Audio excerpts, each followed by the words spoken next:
আসসালামু আলাইকুম। আশা করি সকলে আল্লাহর রহমতে ভালো আছেন। আজ আমি আপনাদেরকে একটা সুস্বাদু কেক তৈরি করে দেখাবো, বাটার চকলেট কেক। এই কেকটা খুবই সহজভাবে তৈরি করা যায় আর ছোট বড় সকলেরই পছন্দের একটা কেক। আমি বেশ কয়েকদিন পরে ফিরে এলাম একটা রেসিপি নিয়ে। আমার রেসিপিটা যদি আপনাদের ভালো লাগে প্লিজ আমার ভিডিওতে একটা লাইক দিয়ে দিবেন। আর লাইক দিতে আপুরা কেন কৃপণতা করেন বুঝি না। চলুন তাহলে রেসিপিটা দেখিনি। এখানে আমি হাফ কাপ গরুর দুধ নিয়েছি, আগেই জাল করে ঠান্ডা করে নিয়েছি। এখানে 1 টেবিল চামচ ভিনেগার দিয়ে দিচ্ছি, এটাতে তৈরি হবে বাটার মিল্ক।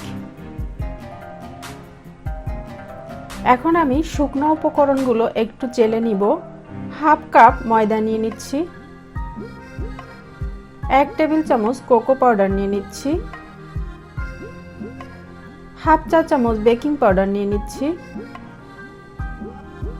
1 চিমটি পরিমাণ বেকিং সোডা নিয়ে নিচ্ছি। এখন এটাকে একটু চেলে নিচ্ছি, অবশ্যই চেলে নিতে হবে। এখানে আমি একটা ডিম নিয়ে নিচ্ছি, ডিমটাকে চিনির সাথে ফেটিয়ে নিতে হবে। হাফ কাপ চিনি নিলাম, 2 টেবিল চামচ বাটার নিয়ে নিচ্ছি। এখানে আপনি তেলও ইউজ করতে পারবেন, তবে বাটার দিলে টেস্টটা ভালো হবে। একটা হ্যান্ড উইচের সাহায্যে ভালো করে চিনিটাকে গলিয়ে নিতে হবে। আপনার কাছে হ্যান্ড বিটার থাকলেও এটা দিয়েও করতে পারেন। শুধু চিনিটাকে একটু গলিয়ে নিতে হবে। এরকম পর্যায়ে আসলে তারপরে দিয়ে দিচ্ছি হাফ চা চামচ চকলেট এসেন্স। আপনি চাইলে ভ্যানিলা এসেন্সও দিতে পারেন। এখানে যে বাটার মিল্কটা তৈরি করে রেখেছিলাম ওটা দিয়ে দিচ্ছি। এখন দিয়ে দিচ্ছি শুকনো উপকরণগুলো, ওটা দিয়ে সুন্দর করে মিক্স করে নিতে হবে। কোনো ধরনের লাম্পস জানি না থাকে ভিতরে, খেয়াল রাখতে হবে। ভালো করে মিক্স করে নিলাম। এখন আমি একটা হার্ট শেপ মোল্ড নিয়েছি, এখানে আমি একটু তেল ব্রাশ করে নিয়ে একটা বাটার পেপার বিছিয়ে দিলাম। অবশ্যই এটা দিতে পারেন, দিলে ভালো হবে। এখন আমি ব্যাটারটাকে মোল্ডের ভিতর ঢেলে দিচ্ছি, একটু উঁচু থেকে ঢাললে ভালো হয়। মোল্ডটাকে একটু ট্যাপ করে নিতে হবে, ট্যাপ করে নিলে ভিতরে যে বুদবুদটা আছে ওটা বের হয়ে যাবে। অবশ্যই এটা করবেন। একটা হাঁড়ি বসিয়ে দিয়েছি, হাঁড়িটাকে হাই হিটে 10 মিনিট গরম করে তারপরে আমি একটা স্ট্যান্ড বসিয়ে দিয়েছি মাঝখানে। স্ট্যান্ডের উপরে আমি মোলটাকে বসিয়ে দিলাম আর মোলটাকে বসিয়ে দিয়ে ঢাকনা লাগিয়ে দিচ্ছি।